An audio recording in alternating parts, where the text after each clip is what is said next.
Estamos aqui no nosso 12º episódio, Carol, e hoje com a Luíse Barsi, ela que vai falar aqui com a gente sobre ações, dividendos, quais são as melhores pagadoras de dividendos. Vamos falar de política, vamos falar do cenário, economia. Bem-vinda, Luíse Barsi, obrigado por você estar aqui com a gente hoje. Mais um episódio, 12º episódio do Irmãos Podcast, Irmãos Dias Podcast. Obrigada, Luíse, sua linda. Eu já encontrei a Luíse no Réveillon. Posso falar aqui? Pode, lógico. E ela, estávamos lá passeando, eu encontrei com ela, cumprimentei ela sempre com esse jeito humilde. Analista CNPI, economista, Forbes Under, é assim que fala? Isso, Under 30. Under muito 30, chique, Chique né? demais. Coisa chique. Quando a pessoa tá nesse negócio, Will, é porque ela é boa, meu. Sabe? É tipo os ricos de 30 anos pra baixo, é os caras que estão meio que aposentados, você sabe, né? Aí sim. Filha do Barsi. Barsi, um grande abraço pra você, que sabe muito, maior investidor da Bolsa, pessoa física, também dá umas dicas. E a Luíse também, que manja muito, economista, tem que estudar bastante, né? Tem o pai, mas também tem que dar aquela estudada, né? Ele é muito, Carol. puxa muito você pra dar uma Tem estudada. que estudar, não tem jeito, né? Sobrenome não garante competência, né? Não garante que vai levar o legado adiante, né? É verdade. Então, sempre puxou muito a minha orelha para estudar, para correr atrás, porque sobrenome no mercado não quer dizer Absolutamente nada. Mas assim, o que te fez? Isso que eu acho muito legal, porque você tá deixando um legado pra essa geração, né? Então, o que fez você ter essa ideia de seguir esse caminho? A gente acompanha as redes sociais, você é bem autêntica, sincera, fala o que você pensa. O que te fez fazer isso, deixar, né? Tentar deixar esse legado legal pra essa geração? Uhum. Eu sempre soube que eu iria trabalhar com ações. Não sabia o que, enfim, mas sabia que eu ia trabalhar nesse mundo, né? Sempre me encantei muito por esse ambiente de bolsa, aquelas luzinhas piscando na tela, né? Sempre acompanhei meu pai, enfim, há muitos anos investidor. Minha mãe também trabalhava em corretora, parou de trabalhar para cuidar de mim, enfim. E tudo começou, na verdade, em 2008. E você vê só, né? Nem o maior investidor pessoa física da Bolsa começou no timing certo para a carteira da própria filha, né? Logo depois já veio a crise do subprime em 2008. Mas é ótimo você já começar perdendo para você ficar bem humilde, né? O mercado tem dessas coisas. Mas lá em 2008, eu tinha 14 anos, e meu pai falou assim para mim: legal, você quer uma mesada? Eu pedia mesada todo dia. Adolescente, né? Que isso?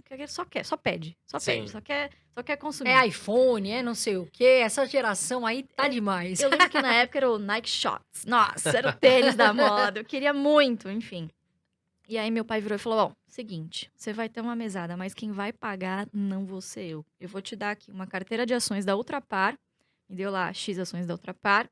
E essa empresa, essa carteira, vai te pagar o equivalente a mais ou menos R$300 por mês. Tá bom pra você? Pô, tá excelente. R$300 para 14, quem tinha 14 anos na época era um dinheirão, né? E aí ele começou a me mostrar devagarinho que se eu pegasse, não precisa pegar os R$300 todo, né? Mas parte desse dinheiro, se eu guardasse e reinvestisse, no mês seguinte ou no trimestre seguinte, quando a empresa anunciasse novamente dividendos, eu não ia ter mais 300, eu ia ter 301. Nossa, mas pai, R$1 só a mais? O que eu faço com R$1? Não, mas se você investir 301, no próximo trimestre, você vai ter 310. Veja só, você não ganhou mais você ganhou mais R$9. Então, ali aprendi 2 lições muito valiosas, né? Não sabia que estava aprendendo sobre isso, mas é o juro composto, né? Sim. Se você usa o tempo a seu favor, a matemática ela é implacável, né? E quando você pega a fórmula do valor futuro, né, incorpora os juros na fórmula, a única variável que é exponencial, ou seja, que está em cima do parênteses, é o N, que é o tempo. Então, se você usa o tempo ao seu favor, o juro composto ele é a 8ª maravilha do mundo aí. E segundo, se a empresa não desse lucro, eu não ia receber o meu dividendo no final do mês. Então, quer dizer, você começa a criar uma cabeça a favor do lucro, sabe? A favor, sabe? Intuitivamente. Então, ai de quem na família não abastecesse o carro no posto Ipiranga. Não, precisa dar dinheiro para esse posto, pelo amor de Deus. E aí meu pai sempre falava: o que você acha mais interessante? Você ter que ir todo dia para um posto de gasolina, ter funcionário, dor de cabeça, margem apertada, você ser dona de um posto de gasolina, ou você ser uma pequena dona de todos os postos de gasolina do país? Fantástico. Não, Fantástico. seu pai você vê que isso vem de casa, né? Não tem jeito. Educação é muito isso, né? Não, eu achei interessante o que a Luíse comentou, porque as pessoas, os jovens iniciantes, eles falam: mas eu vou começar com R$200. Pô, R$200 vai render tão pouco. Foi o que a Luíse falou. E as pessoas precisam, os jovens investidores que estão entrando agora, enxergar a questão do quê? Dos juros compostos. Porque vai se multiplicando. E é aí que faz a diferença lá no futuro. Luiz, qual a filosofia da família Barsi? Você, seu pai, nos investimentos? Vocês focam mais nos dividendos? Vocês buscam empresas também mais de crescimento? Qual a filosofia de vocês? A nossa filosofia pode ser resumida em uma frase, muito simples, que é comprar boas empresas cotadas a bons preços que paguem bons dividendos. Né? Por que bons dividendos? Porque o que vai pagar o seu boleto lá na frente, afinal, a estratégia é de carteira previdenciária, para que lá na frente você tenha uma previdência que complemente o INSS. Né? Então, essa filosofia ela foi criada lá na década de 70. Inclusive, nessa semana, a gente está muito emocionado que o trabalho técnico que ele fez lá atrás, que se chama Ações Garantem o Futuro, e dá nome hoje à nossa empresa, né?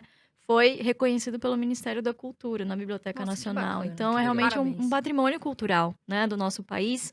E a gente tem muito orgulho de levar essa filosofia à frente, porque é comprovada, né? E resultados, eles vêm com o tempo. Quanta gente, ao longo desses 50 anos, não acendeu e, de repente, sumiu novamente, né? E o Barsi, não, tá aí consistentemente há 51 anos. Não, e ele faz uns vídeos engraçados, né? Eu acho...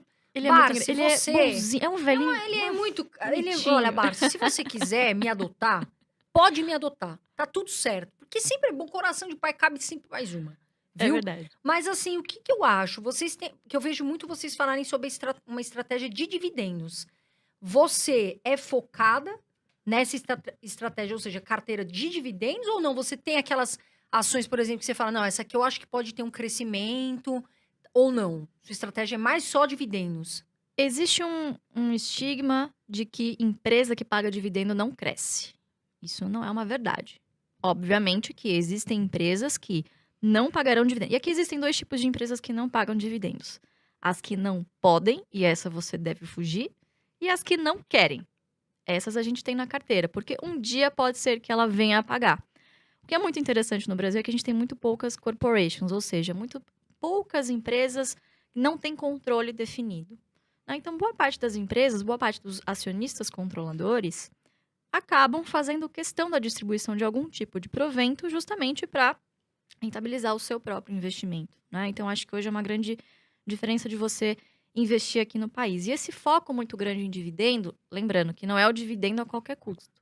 Ele é o dividendo perene, sustentável. Né? Então, por exemplo, você pega uma Taesa, que tem as suas receitas corrigidas por IGPM, faz investimento, você tem lá um grande CAPEX no início, tem a TIR, né, que tem a taxa interna de retorno, e sobra um excedente de caixa, porque você tem um headcount muito pequeno, poucas pessoas trabalhando na empresa. Então, assim, você tem uma margem muito grande que você não precisa reinvestir, porque são concessões, certo? Você já tem uma receita ali previsível e corrigida pelos próximos 30 anos. Então, não tem. É mais caro você deixar esse dinheiro no caixa, porque você não tem tanto investimento assim para realizar. É só um CAPEX ali de manutenção. E o resto você distribui. E quer dizer, a empresa continua crescendo e ela consegue distribuir bons dividendos para os seus acionistas. Então, depende do perfil da empresa. Né? Então, eu acho que, independentemente se a empresa paga atualmente ou virá a pagar um dia, as empresas que as pessoas devem correr são aquelas que não podem pagar dividendos, seja porque suas margens são muito pequenas, ou enfim, um negócio extremamente cíclico. Esses setores realmente a gente não tem carteira, tipo aviação, frigorífico. A aviação Não tem Ações mais arriscadas, né?